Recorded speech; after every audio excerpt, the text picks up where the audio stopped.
Welcome back to my YouTube channel. दोस्तों, आज के इस न्यू लेक्चर में हम लोग फिर से यहाँ पर एक बहुत ही बेहतरीन एक नया टॉपिक डिस्कस करेंगे जिसका नाम है लीवर अब्सेस। समझेंगे कि लीवर अब्सेस क्या होता है, लीवर अब्सेस कितने टाइप्स का होता है, इसके साथ साथ लीवर अब्सेस के क्या क्या कॉजेज होते हैं, क्या एटियोलॉजी होती है और लीवर अब्सेस के कंडीशन में पेशेंट में क्या क्या सिम्टम्स देखने को मिलते हैं, क्या इसकी पैथोफिजियोलॉजी होती है, कैसे कैसे इसको डायग्नोज किया जाता है, क्या इसमें ट्रीटमेंट क्या मैनेजमेंट प्रोवाइड करते हैं, क्या क्या कॉम्प्लिकेशंस देखने को मिलते हैं। ये सारी चीज़ें आज के इस लेक्चर में बहुत ही सिंपल तरीके से डिस्कस करेंगे। ओके, सो बने रहिए हमारे साथ। इस वीडियो में जो टॉपिक है इम्पॉर्टेंट है, इसको अच्छे से पढ़ना है। ओके, तो चलिए समझते हैं एग्जैक्टली लीवर अब्सेस क्या होता है। दोस्तों, यहाँ पर हम लीवर अब्सेस की बात करें तो यहाँ पर दो वर्ड आपको देखने को मिल रहे हैं, एक तो लीवर, दूसरा अब्सेस। ठीक है, लीवर का मतलब लीवर में और अब्सेस का मतलब होता है पस का फॉर्मेशन। ठीक है, लीवर अब्सेस के कंडीशन में क्या होता है कि जो लीवर होता है, जो हमारा डाइजेस्टिव ऑर्गन है, इस लीवर में पस का फॉर्मेशन हो जाता है। इस कंडीशन को हम लोग लीवर अब्सेस बोलते हैं। ठीक है, अब्सेस का मतलब होता है पस का फॉर्मेशन। ओके, चलिए समझते हैं एग्जैक्टली इसकी डिफिनीशन क्या है। लीवर अब्सेस क्या है? एक collection of pus within the liver parenchyma due to an infection leading to the formation of a cavity. देखिए, लीवर अब्सेस की कंडीशन में क्या होता है कि जो लीवर की पैरेंकाइमा होती है, क्या होती है, जो हमारे लीवर की पैरेंकाइमा होती है, उसमें क्या हो जाता है, पस का फॉर्मेशन हो जाता है, या फिर कह सकते हैं लीवर की पैरेंकाइमा में पस का कलेक्शन हो जाता है। इस कंडीशन को हम लोग बोलते हैं लीवर अब्सेस। ठीक है, अब यहाँ पर बात ये आती है कि जो लीवर की पैरेंकाइमा होती है, लीवर पैरेंकाइमा का मतलब यहाँ पर जो लीवर के जो सेल्स और टिश्यूज होते हैं, ठीक है, जो फंक्शनल सेल्स और टिश्यूज होते हैं लीवर को, उसको बोलते हैं लीवर पैरेंकाइमा। तो यहाँ पर जब लीवर पैरेंकाइमा में, यानी कि जब लीवर के सेल्स और टिश्यूज में जब इन्फेक्शन हो जाता है, किसी भी टाइप का जब इन्फेक्शन हो जाता है, वो इन्फेक्शन अगर इमीडिएटली ट्रीट ना किया जाए, ठीक है, मान लीजिए इन्फेक्शन हो गया लीवर के अंदर, लीवर की जो सेल्स और टिश्यूज हैं या फिर लीवर की जो पैरेंकाइमा है उसमें इन्फेक्शन हो गया, ठीक है, अगर उसको आप ट्रीट नहीं करते हैं, वो लॉन्ग टाइम तक इन्फेक्शन बना रहता है, तो उसकी उस इन्फेक्शन की वजह से क्या होता है, उस इन्फेक्शन की जगह पर पस का कलेक्शन होने लगता है, पस का फॉर्मेशन होने लगता है। ठीक है, इस कंडीशन को हम लोग बोलते हैं लीवर अब्सेस। अब यहाँ पर होता क्या है कि जब लंबे समय तक इन्फेक्शन बना रहता है तो वहाँ पर क्या हो जाता है, पस का फॉर्मेशन हो जाता है, और जिस जगह पर पस का फॉर्मेशन होता है वहाँ पर एक कैविटी बन जाती है, एक खाली स्पेस जैसा बन जाता है, क्योंकि यहाँ पर जब भी इन्फेक्शन होता है तो उस एरिया का जो टिश्यूज और सेल्स होते हैं डैमेज होते हैं, उनका डिस्ट्रैक्शन होता है, तो वो जो एरिया होता है वो खाली हो जाता है, जिसको हम लोग कैविटी बोलते हैं। जैसा कि यहाँ पर आप लोग इमेज में देख पा रहे होंगे कि मान लीजिए ये हमारा लीवर है और लीवर में कुछ इस तरीके से लीवर पैरेंकाइमा है जो उसमें इन्फेक्शन हो गया, ये इन्फेक्शन आपने ट्रीट नहीं किया, लंबे समय तक इन्फेक्शन बना रहा, तो उसकी वजह से क्या होता है, इन्फेक्शन होने के बाद क्या होता है, यहाँ पर सेल्स और टिश्यूज डैमेज होने लगते हैं, जिसके कारण क्या होता है, पस का फॉर्मेशन हो जाता है, ठीक है, पस का कलेक्शन हो जाता है और यहाँ पर एक कैविटी बन जाती है। इस कंडीशन को हम लोग बोलते हैं लीवर अब्सेस। ओके, तो आई होप आप लोग समझ गए होंगे कि लीवर अब्सेस क्या होता है। नेक्स्ट यहाँ पर हम बात करते हैं टाइप्स ऑफ लीवर अब्सेस की, कि भाई यहाँ पर जो लीवर अब्सेस होता है इसके कितने टाइप्स होते हैं, कौन कौन से टाइप्स का लीवर अब्सेस होता है। तो यहाँ पर हम अगर टाइप्स की बात करें तो जो लीवर अब्सेस होता है वो मेनली 3 टाइप का होता है। कौन से, कितने टाइप्स का होता है, 3 टाइप का होता है। जो फर्स्ट हमारा टाइप है वो है पायोजेनिक लीवर अब्सेस। कौन सा टाइप है, पायोजेनिक लीवर अब्सेस। दोस्तों, यहाँ पर ये जो पायोजेनिक लीवर अब्सेस होता है ये बैक्टीरियल इन्फेक्शन के कारण होता है। ठीक है, जब भी कोई लीवर के अंदर बैक्टीरियल इन्फेक्शन होता है तो उसको हम लोग बोलते हैं, अगर बैक्टीरियल इन्फेक्शन की वजह से अगर लीवर के अंदर अब्सेस हो रहा है तो उसको हम लोग बोलते हैं पायोजेनिक लीवर अब्सेस। नेक्स्ट यहाँ पर जो सेकंड है वो है अमीबक लीवर अब्सेस, मान लीजिए कोई अमीबा की वजह से अगर लीवर के अंदर अब्सेस हो रहा है, ठीक है, अमीबक इन्फेक्शन हुआ है उसकी वजह से अगर लीवर के अंदर अब्सेस हो रहा है तो उसको हम लोग बोलते हैं अमीबक लीवर अब्सेस, ठीक है। जो अमीबा होते हैं ये क्या होते हैं, एक टाइप के पैरासाइट्स होते हैं। हम ऐसे भी कह सकते हैं अगर पैरासाइट का इन्फेक्शन होता है, पैरासाइट के इन्फेक्शन के कारण अगर लीवर के अंदर अब्सेस हो रहा है तो उसको हम लोग क्या बोलेंगे, अमीबक लीवर अब्सेस बोलेंगे, जैसे कि एंटअमीबा हिस्टोलिटिका, राइट। नेक्स्ट यहाँ पर जो है वो है आपका फंगल लीवर अब्सेस। फंगल जैसा कि यहाँ पर नाम से इंडिकेट हो रहा है, कोई फंगस का इन्फेक्शन होता है, जैसे कि कैंडिडा एस्पेसीज, ठीक है, कोई भी कैंडिडा एस्पेसीज का फंगस हो सकता है। अगर फंगस के इन्फेक्शन के कारण अगर अब्सेस हो रहा है तो उसको हम लोग क्या बोलेंगे, फंगल लीवर अब्सेस बोलेंगे। ओके, नेक्स्ट यहाँ पर हम बात करते हैं यहाँ पर इटियोलॉजी की, कि भाई यहाँ पर जो लीवर अब्सेस होता है इसके क्या क्या कॉजेज होते हैं। कॉजेज की यहाँ पर बात करें तो यहाँ पर हमने तीन टाइप्स के हमने लीवर अब्सेस पढ़े। तो सबसे पहले हम बात करते हैं यहाँ पर पायोजेनिक लीवर अब्सेस की, भाई जो पायोजेनिक लीवर अब्सेस होता है इसके क्या क्या कॉजेज होते हैं। तो पायोजेनिक लीवर अब्सेस के कॉजेज की बात करें तो जो फर्स्ट कॉज है वो है बिलियरी ट्रैक डिजीज। मान लीजिए जो बिलियरी ट्रैक है, बिलियरी ट्रैक का मतलब जो हमारी बाइल डक्ट होती है, जो बाइल डक्ट होती है उस बाइल डक्ट में अगर कोई प्रॉब्लम होती है, कोई डिजीज होती है तो उसकी वजह से यहाँ पर लीवर के अंदर इन्फेक्शन हो सकता है, जैसे कि कोलेंजाइटिस। कोलेंजाइटिस का मतलब inflammation of the bile duct, ठीक है। कोलिसिस्टाइटिस, कोलिसिस्टाइटिस का मतलब जो गाल ब्लैडर होता है अगर उसमें इन्फेक्शन हो जाता है तो उसकी वजह से जो इन्फेक्शन है वो लीवर में भी पहुंच सकता है। नेक्स्ट यहाँ पर जो है जो कॉज है वो है हिमेटोजीनस स्प्रेड। मान लीजिए कोई ब्लड में कोई इन्फेक्शन है, ठीक है, कोई ब्लड में इन्फेक्शन है तो ब्लड का इन्फेक्शन जो है वो लीवर में ट्रांसफर हो सकता है, लीवर में इन्फेक्शन जा सकता है, ठीक है। नेक्स्ट यहाँ पर डायरेक्ट एक्सटेंशन, मान लीजिए जो लीवर के आसपास के जो ऑर्गन्स हैं उसमें इन्फेक्शन हुआ है तो लीवर के आसपास ऑर्गन्स में इन्फेक्शन होने की वजह से क्या होगा, लीवर में भी इन्फेक्शन स्प्रेड हो जाएगा, ठीक है। तो डायरेक्ट एक्सटेंशन हो सकता है, या फिर कोई ट्रॉमा अगर हो गया है, ठीक है, कोई एक्सीडेंटल ट्रॉमा या फिर कोई अदर कोई ट्रॉमा हो गया है तो उसकी वजह से भी लीवर के अंदर इन्फेक्शन हो सकता है। नेक्स्ट यहाँ पर अमीबक लीवर अब्सेस, इसके भाई क्या क्या कॉजेज होंगे। तो अमीबक लीवर अब्सेस के अगर कॉजेज की बात करें तो इसका जो मेन कॉज होता है वो होता है ingestion of cysts from contaminated food और वाटर। अगर आप कंटामिनेटेड फूड और वाटर कंज्यूम करते हैं तो उसकी वजह से जो अब्सेस होता है उसको बोलते हैं अमीबक लीवर अब्सेस। क्योंकि यहाँ पर होता क्या है कि कॉमनली यहाँ पर ऐसे पीपल जो बहुत ज़्यादा ट्रैवल करते हैं, ठीक है, इधर उधर बाहर का खाना ज़्यादा जो बाहर का खाना ज़्यादा खाते हैं उनमें ये प्रॉब्लम होने के जो अमीबक इन्फेक्शन है उसमें उनमें होने का ज़्यादा चांसेस होता है, ठीक है। तो अमीबक लीवर अब्सेस जो है ये कंटामिनेटेड फूड और वाटर कंज्यूम करने की वजह से होता है। ओके, नेक्स्ट यहाँ पर जो हमारा कॉज है, जो हमारा टाइप है वो है फंगल लीवर अब्सेस। अब भाई जो फंगल लीवर अब्सेस होता है इसके क्या क्या कॉजेज हो सकते हैं। फंगल लीवर अब्सेस के कॉजेज की बात करें तो जो फर्स्ट जो मेन कॉज है वो है इम्यूनो कॉम्प्रोमाइज्ड। मान लीजिए कि कोई ऐसा पेशेंट है जिसका इम्यून सिस्टम जो है स्ट्रांग नहीं है, जो इम्यून सिस्टम जो इम्यूनिटी है बॉडी की वो लो है, ठीक है। तो जब भी बॉडी के अंदर जब भी इम्यूनिटी लो होती है तो इन्फेक्शन होने का रिस्क बढ़ जाता है, ठीक है। तो यहाँ पर अगर बॉडी का इम्यून सिस्टम कॉम्प्रोमाइज है तो उसकी वजह से HIV एड्स जैसे इन्फेक्शन हो सकते हैं, ठीक है, लीवर के अंदर।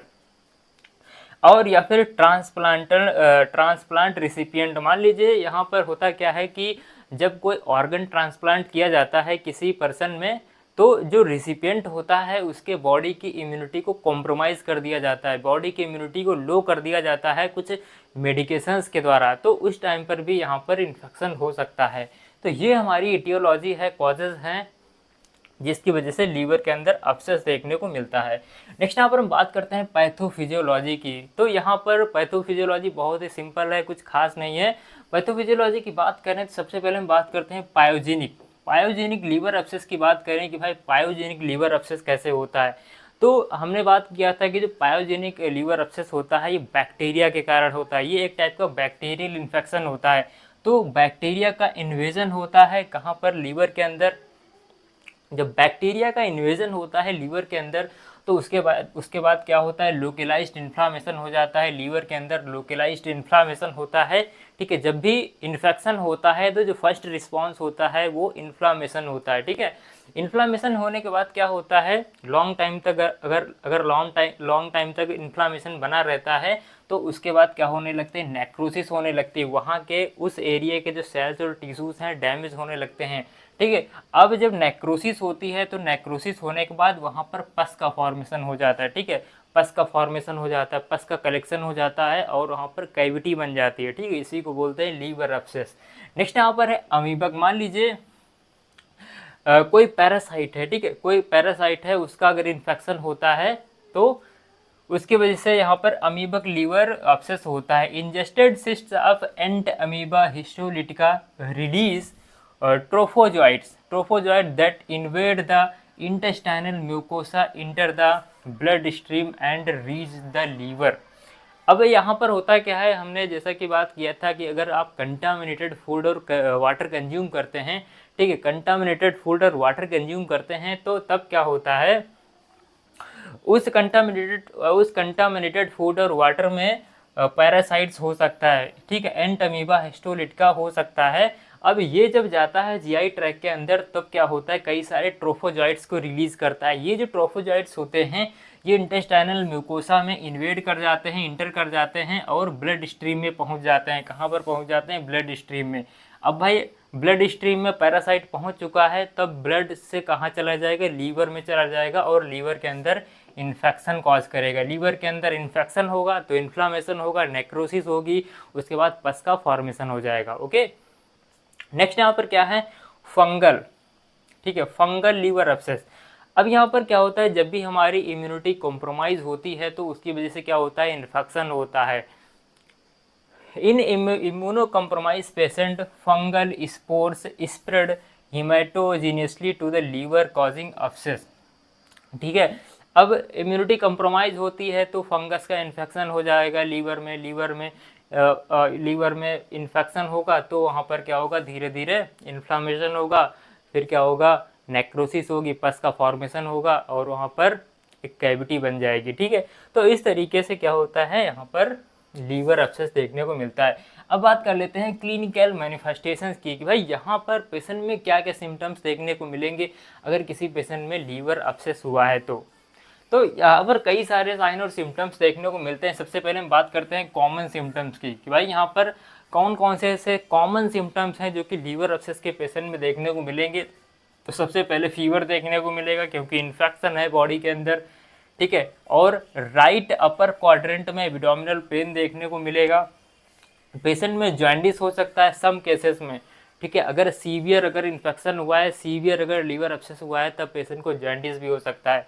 ठीक है, नेक्स्ट यहाँ पर क्या है, माइलेज एंड फटीग, पेशेंट को थकान रहेगा और क्या रहेगा, एनरोक्सिया एंड वेट लॉस, पेशेंट को भूख नहीं लगेगा और वेट लॉस होगा पेशेंट का। ठीक है, अब साइन की यहाँ पर बात करें तो कई सारे साइन देखने को मिलते हैं, जैसे कि पेशेंट में हिपैटोमेगैली देखने को मिलता है। ठीक है, और क्या देखने को मिलता है, टेंडरनेस ओवर द लीवर में टेंडरनेस भी देखने को मिलती है और potentially sign of sepsis in severe cases.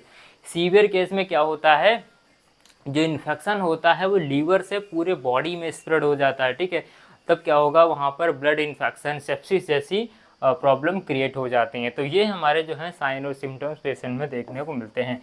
Next हम बात करते हैं डायग्नोस्टिक टेस्ट की। अब भाई पेशेंट को आप कैसे डायग्नोस करोगे, अगर उसको लीवर एब्सेस हुआ है तो उसको डायग्नोस करने के लिए हम सबसे पहले ब्लड टेस्ट करवाते हैं। ब्लड टेस्ट जब आप करवाएंगे तो क्या देखने को मिलेगा, जो WBC का काउंट है इंक्रीज हो जाएगा। ठीक है, एलिवेट हो जाएगा क्योंकि इन्फेक्शन है। ठीक है, जब आप ब्लड टेस्ट करवाएंगे तो जो लीवर एंजाइम्स हैं वो एलिवेट देखने को मिलेंगे, यानी कि लीवर एंजाइम इंक्रीज हो जाएंगे। ठीक है, एलिवेटेड एल्कलाइन फॉस्फेट, जो एल्कलाइन फॉस्फेट एंजाइम है ये भी इंक्रीज हो जाएगा। ठीक है, ब्लड के अंदर। और आप ब्लड कल्चर टेस्ट करवाएंगे तो क्या होगा, ब्लड कल्चर टेस्ट में आपको पॉजिटिव देखने को मिलेगा, मतलब माइक्रो ऑर्गेनिज्म का इन्फेक्शन यहाँ पर देखने को मिलेगा। नेक्स्ट यहाँ पर कुछ इमेजिंग स्टडी करवाते हैं, जैसे कि अल्ट्रासाउंड है। ठीक है, अल्ट्रासाउंड से क्या हमें होगा, अल्ट्रासाउंड से ये हमें पता लग जाएगा कि जो अब्सेस है उसकी क्या स्थिति है, ठीक है। अब्सेस को आइडेंटिफाई करने के लिए हम लोग अल्ट्रासाउंड करवाएंगे। सीटी स्कैन अगर और डिटेल में, अगर जो अब्सेस हुआ है उसकी डिटेल्ड अगर आप इन्फॉर्मेशन लेना चाहते हैं तो आप सीटी स्कैन करवाएंगे, ठीक है। और लास्ट में आप एमआरआई करवा सकते हैं, ठीक है। तो ये थे हमारे डायग्नोस्टिक टेस्ट। और यहाँ पर कुछ डायग्नोस्टिक टेस्ट हैं जैसे कि सीरोलॉजी टेस्ट करवाते हैं। सीरोलॉजी टेस्ट हम क्यों करवाते हैं, क्योंकि उसमें हम एंटीजन एंटीबॉडीज़ को डिटेक्ट करते हैं, ठीक है। जैसे कि इनडायरेक्ट हीमे एग्लूटिनेशन टेस्ट, इसमें क्या होता है कि जो एंटीबॉडीज़ होती हैं उनको हम लोग डिटेक्ट करते हैं कि भाई कौन से माइक्रो ऑर्गेनिज्म का इन्फेक्शन। नेक्स्ट यहाँ पर एंजाइम इम्यूनो एसे, इसमें भी क्या होता है कि जो एंट अमीबा हिस्टोलिटिका की जो एंटीबॉडीज़ हैं उनको डिटेक्ट करने के लिए यहाँ पर हम लोग एंजाइम इम्यूनो एसे टेस्ट करवाते हैं, ठीक है। ये एक सीरम टेस्ट होता है। नेक्स्ट यहाँ पर क्या होता है, हम यहाँ पर कौन सा टेस्ट करवाएंगे, एस्पिरेशन एंड कल्चर टेस्ट। जो लीवर होता है वहाँ से हम लोग कुछ फ्लूइड निकालते हैं, जो अब्सेस होता है वहाँ से हम लोग फ्लूइड कलेक्ट करते हैं, ठीक है, नीडल एस्पिरेशन के थ्रू या फिर कोई ड्रेन के थ्रू, ठीक है। तो उस फ्लूइड का हम लोग कल्चर करवाते हैं, उस अब्सेस का कल्चर करवाते हैं, ठीक है। उसमें हम लोग क्या पता लगाते हैं कि भाई जो इन्फेक्शन है वो किस चीज़ का इन्फेक्शन है, ठीक है। जो फ्लूइड होता है, जो अब्सेस होता है, उसकी ग्राम स्टेनिंग की जाती है, कल्चर टेस्ट करते हैं या फिर सेंसिटिविटी टेस्ट करते हैं, ठीक है, इन्फेक्शन को आइडेंटिफाई करने के लिए। अब हम बात करते हैं मैनेजमेंट की। अब भाई हम पेशेंट को क्या मैनेजमेंट प्रोवाइड करेंगे। मैनेजमेंट की यहाँ पर बात करें तो सबसे पहले यहाँ पर हम कुछ मेडिकल थेरेपी देते हैं, यानी कि पेशेंट को कुछ हम लोग मेडिकेशंस देते हैं। मेडिकल ट्रीटमेंट में सबसे पहले हम बात करते हैं पायोजेनिक अब्सेस की। अगर किसी पेशेंट को पायोजेनिक इन्फेक्शन हुआ है तो उसको क्या ट्रीटमेंट देंगे। तो यहाँ पर पायोजेनिक अब्सेस के लिए सबसे पहले हम लोग यहाँ पर क्या करते हैं, कल्चर टेस्ट करवाते हैं, ठीक। कल्चर जो रिजल्ट होता है कल्चर टेस्ट का, उसके अकॉर्डिंग यहाँ पर पेशेंट को ब्रॉड स्पेक्ट्रम एंटीबायोटिक्स दी जाती हैं, ठीक है। Broad spectrum antibiotics high quality की जो होती हैं, जो ब्रॉड स्पेक्ट्रम एंटीबायोटिक्स होती हैं उनको पेशेंट को दिया जाता है अकॉर्डिंग टू कल्चर रिजल्ट। क्योंकि यहाँ पर जो बैक्टीरिया कई टाइप के होते हैं, तो जिस बैक्टीरिया का इन्फेक्शन होता है उस बैक्टीरिया के लिए स्पेसिफिक एंटीबायोटिक्स पेशेंट को हम प्रिस्क्राइब करते हैं, ठीक है। नेक्स्ट यहाँ पर क्या है, अमीबक अब्सेस। अमीबक अब्सेस में क्या करते हैं, हम यहाँ पर कुछ मेडिकेशन देते हैं जैसे कि मेट्रोनिडाजोल है, टिंडाजोल है, क्योंकि ये एक पैरासाइटिक इन्फेक्शन है, ठीक है। तो हम लोग यहाँ पर क्या देते हैं, पेशेंट को मेट्रोनिडाजोल देते हैं और टिंडाजोल देते हैं। नेक्स्ट यहाँ पर फॉलोड बाय ल्यूमिनल एजेंट। हम पेशेंट में ल्यूमिनल एजेंट्स देते हैं जो कि इंटेस्टाइनल सिस्ट को रिमूव करने के लिए यहाँ पर हम लोग ल्यूमिनल एजेंट देते हैं। ल्यूमिनल एजेंट का मतलब जो इंटेस्टाइन की जो ल्यूमेन होती है वहाँ पर ये काम करते हैं ये ड्रग्स, ठीक है। जैसे कि पैरोमोमाइसिन, ठीक है, पैरोमोमाइसिन ये क्या है, एक ल्यूमिनल एजेंट है। नेक्स्ट यहाँ पर हम पेशेंट को कुछ फंगल अब्सेस में हम बात करें तो यहाँ पर एंटी फंगल थेरेपी देते हैं। एंटी फंगल थेरेपी में कई सारे ड्रग्स दिए जाते हैं जैसे कि एम्फेटोरिसिन है, एम्फेटोरिसिन बी है और फ्लूकोनाजोल है, ठीक है। तो ये हम यहाँ पर एंटी फंगल थेरेपी पेशेंट को प्रोवाइड करते हैं। तो ये था बहुत ही कॉमन मैनेजमेंट जो कि हम एक लीवर अब्सेस के पेशेंट को प्रोवाइड किया जाता है। इसके साथ साथ यहाँ पर कुछ और भी मैनेजमेंट है जैसे कि ड्रेनेज में क्या करते हैं कि भाई जो फ्लूइड होता है, जो अब्सेस होता है लीवर के अंदर, उसको ड्रेन किया जाता है। कैसे ड्रेन किया जाता है, परकुटेनियस ड्रेनेज क्या होता है, परकुटेनियस ड्रेनेज में क्या होता है कि अल्ट्रासाउंड या फिर सीटी स्कैन की मदद से क्या करते हैं, एक हम लोग ट्यूब इंसर्ट करते हैं या फिर एक निडल को इंसर्ट करते हैं उस ट्यूब से, ठीक है, उस कैथेटर से या फिर निडल से उस फ्लूइड को एस्पिरेट किया जाता है, ठीक है, एस्पिरेट कर लिया जाता है, जिसको बोलते हैं परकुटेनियस ड्रेनेज। नेक्स्ट यहाँ पर सर्जिकल ड्रेनेज। मान लीजिए परकुटेनियस ड्रेनेज फेल हो गया, ठीक है, तब सीवियर कंडीशन में क्या होता है, परकुटेनियस ड्रेनेज फेल हो जाता है, तब हम लोग सर्जिकल ड्रेनेज करते हैं, ठीक है। सर्जिकल ड्रेनेज हम लोग करते हैं जिसके थ्रू क्या होता है, पूरे अब्सेस को रिमूव करते हैं। ओके। नेक्स्ट यहाँ पर पेशेंट को सपोर्टिव केयर देते हैं, जैसे कि पेन मैनेजमेंट दे देंगे, पेशेंट को हाइड्रेट रखेंगे, न्यूट्रिशनल सपोर्ट, न्यूट्रिशनल सप्लीमेंट देंगे, ठीक है। तो ये था मैनेजमेंट जो कि हम एक लीवर अब्सेस के पेशेंट को प्रोवाइड करते हैं। नेक्स्ट यहाँ पर कॉम्प्लिकेशंस की बात करें तो पेशेंट जो लीवर अब्सेस के पेशेंट होते हैं उनमें बहुत सारे कॉम्प्लिकेशन देखने को मिलते हैं, क्योंकि जो लीवर होता है ये हमारे बॉडी का एक बहुत ही मेजर ऑर्गन है, बहुत ही इसका मेजर फंक्शन होता है हमारे लीवर का, ठीक है।